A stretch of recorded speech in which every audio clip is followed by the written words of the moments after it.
কখন বাজে 12টা, কখন বাজে 12টা।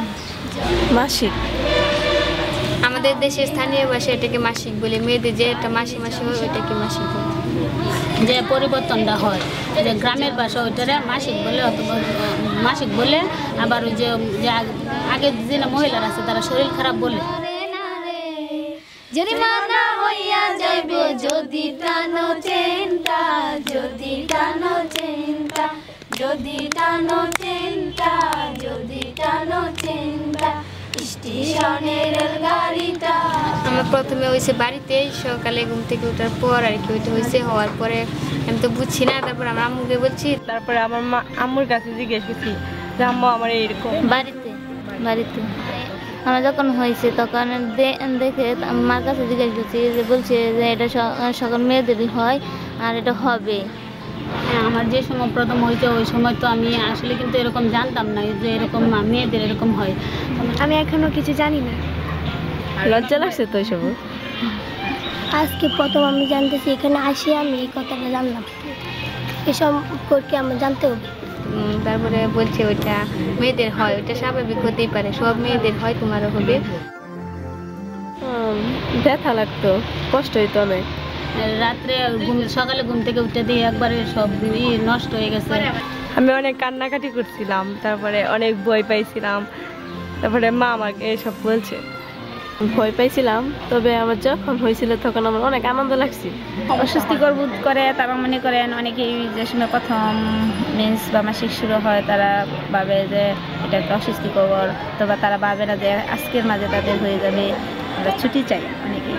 আবার অনেক সময় দেখা যায় অনেক মেয়েরা কান্নাকাটি শুরু করে দেয়। আমি দেখলে পারে কিশোরী ক্লাবের নেত্রী। আমি 2007 সাল থেকে এখানে আর কি কিশোরী নেত্রী হিসেবে আছি।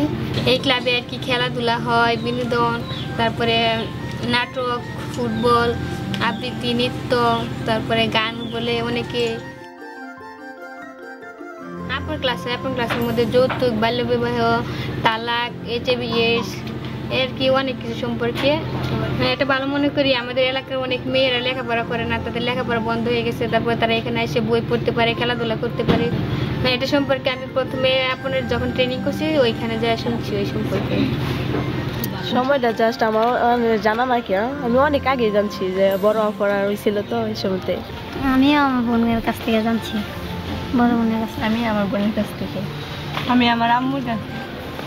আমি আমার বাবির কাছ থেকে জানছি। আবার দেখা যায় যখন আমাদের কিন্তু ক্লাস 7-এ একটা পাঠ্য আছে, ক্লাসটা তারা খুব নীরবভাবে থাকে, ওটা তারা লজ্জাবোধ করে, হাস্যকর মনে করে, যে তারা মনে করে যে এটা। তারপর আমরা এটাতে সজাগ সচেতন করে দিই যে না, এটা এইভাবে করতে হবে, এভাবে সংরক্ষণ রাখতে হবে, নেকটাগুলো কীভাবে ব্যবহার করতে হবে, অথবা কয়েকদিন থাকবে তাদের নির্দিষ্ট একটা এরকম কিছু করে দেয় কীভাবে পরিষ্কার রাখতে হবে। আগে তো মানুষের ওইটা লজ্জা পাইতো, মানুষের তো বলতো না যে মাসিক হইলে যে কি হয় সমস্যা। অনেকের সমস্যা হয়, অনেকে দেরিতে হয়, কয়েকজনের হয় না, তারা তো বুঝে না, ডাক্তারের কাছে যায় না। আগে যারা না জানতো তারা এখন জানে, আর মেয়েরা এই ক্লাবে এসে এইসব শিখছে, এইসব সম্পর্কে। বান্ধবীর সাথে বলছি, তারা বলছে যে কারণ আমরা নিজেরা এটা জানি যে আর বাইরের মানুষের সাথে যেন না বলি। আগে মানুষে বলতো মাসিক হওয়ার সময় দুধ খাওয়া যাবে না, ডিম খাওয়া যাবে না, কিন্তু এইসব বলাটা ঠিক না, এইসবের মধ্যে পুষ্টিকর আছে। তাছাড়া তারা আগে জানতো না এইসব সম্পর্কে, ওটা খাইলে নাকি কি তার রোগ হয়। এখন তো আর ওইটা তারা বুঝছে যে রোগ হবে না, এটা খাইলে পুষ্টিকর, পুষ্টি হবে শরীরে, এটা খাইলে এখন তারা বুঝে, এখন খায়, আগে কি খেত না। তাহলে মাসিক করলে ডিম, দুধ, এটা মাছ, এটা খাম যেত না, কারণ মাসিক গন্ধ করবো। দুধ খেলে নাকি সমস্যা, দুধ খেলে শরীর সাদা হয়ে যাবে। আগে তো ওইটা মানুষে ভাবতো তাহলে ওইটা আর কি, ওই এটা হইলে মাসিকটা হইলে যে অনেক কিছু খাওয়ান টাউন যাইতো না, কিংবা এটা আর কি খারাপ মনে করতো। কিন্তু এখন ওই যে আমাদের কিশোরী ক্লাবে আইসা যে অনেক কিছু জানা হয়েছে। প্রথম পেট ব্যথা করার সময় কোনো কিছু করি নাই, তারপরে আর কি বড়ি খেয়েছিলাম। অনেকেই পেট ব্যবহার করে, আবার অনেকে নিরাপদ কাপড়, পরিষ্কার কাপড় আর কি ব্যবহার করে। সবাই তো আর পেট ব্যবহার করে না, তাই নিরাপদ কাপড় ব্যবহার করে অনেকে। কাপড়টা ধোয়ে গরম পানিটা পরিষ্কার করে আর কি দেওয়ার পরে ওইটা রোদ্রে শুকায়, তারপর ওইটা আবার পরবর্তীতে ব্যবহার করে। যার ফলে কাপড়টাই বেশি ইউজ করে। কাপড়টা তো ওদের আবার যে পুরানো জামা বা পায়জামা ওইগুলোই ওরা ধুয়ে ইউজ করে। স্কুলে পুরো কাপড়টাই ফেলে দিয়ে আবার তারা আবার একটা নতুন করে ব্যাগে রেখে দেয়, তার ব্যাগে নিয়ে আসে নতুন করে কাপড়, ওইটাই তারা ইউজ করে। প্রথমে কাপড় নিয়ে গেছিলাম, আর এখন তো জানলাম প্যাড সম্পর্কে, প্যাড ব্যবহার করি। ওই সময় মাসিক হওয়ার সময় আর কি স্কুল কলেজে যায়, অনেকে যাওয়ার পরে বারবার প্রস্রাব করতে যায়, বাথরুমে যায়, আবার অনেকে যায় না স্কুলে, মনে করে যে ওইটা স্কুলে গেলে সমস্যা হবে। আর যারা বুঝে তারা তো স্কুলে যায়, পরিষ্কার নিরাপদ কাপড় পরে স্কুলে যায়, তখন সমস্যা হয়।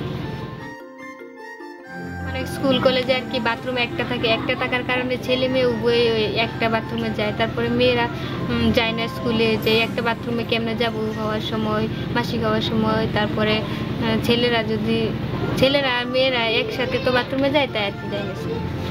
আমার মনে হয় যে আমাদের স্কুলে আমরা মহিলা টিচারটা অনেক সচেতন, তো আমাদের সাথে কিন্তু বাচ্চাদেরকে পুরোপুরি ফ্রি। স্কুল বাদ দিছিল কোনো সময় না, যদি স্কুলে হয় তাহলে ম্যাডামরা সহযোগিতা নিয়ে যায়, মানে বাথরুম টয়লেটে তারপরে চেঞ্জ করে আসতে। কোনো সমস্যা হইতো না স্কুলে যদি প্যাডের বা ব্যবহার করা হইতো? হ্যাঁ, অনেক সময় দেখা যাচ্ছে যদি কোনো একটা মেয়েকে মানে স্কুলে আসতেছে না, দেখি যে কেন আসছো না এরকম কোনো প্রশ্ন করতে, তারা বুঝে যে ম্যাডাম অসুস্থ ছিলাম। তার মাঝে আমরা বলি যে কী অসুস্থ, কিন্তু তারা ওই সময় লজ্জাকর বোধ করে যে বলতে চায় না যে অসুস্থ যেরকম। তারপর আমরা ধরে নিয়ে যে হয়তো এটার জন্য আসে না, আর আমরা বলি যে আমরা কীভাবে চলাফেরা করি, তাতে কোনো অসুবিধা নেই, তোমরা এরকমভাবে সুসজ্জিতভাবে তাহলে স্কুলে আসো। আমার মনে হয় যে স্কুলের তরফ থেকে, আমরা যেহেতু দোকানে বলছি প্যাডের কথা, তো দোকানে না বললে যদি স্কুলের পক্ষ থেকে কিছু প্যাড স্কুলে সংগ্রহে রাখে তাহলে সেটা অনেক ভালো হয়। মেয়েরা এগুলি বেশি ব্যবহার করে, তবু তারপরেও আরও সচেতন করতে হবে। তারা তো শিক্ষার হার তাদের মাঝে কিছু না কিছু তারা মনে করে, শিক্ষার হার তাদের মাঝে বলছি। এখন ওই শিক্ষার আলোকে যেন আমরা আরও কিছু করতে পারি, যেন নিকটে প্যাডগুলি বা ন্যাপকিনগুলি ব্যবহার করা যায়, এর বন্দোবস্ত করতে হবে। আর একটু সচেতন করতে হবে আর কি বাচ্চাদেরকে।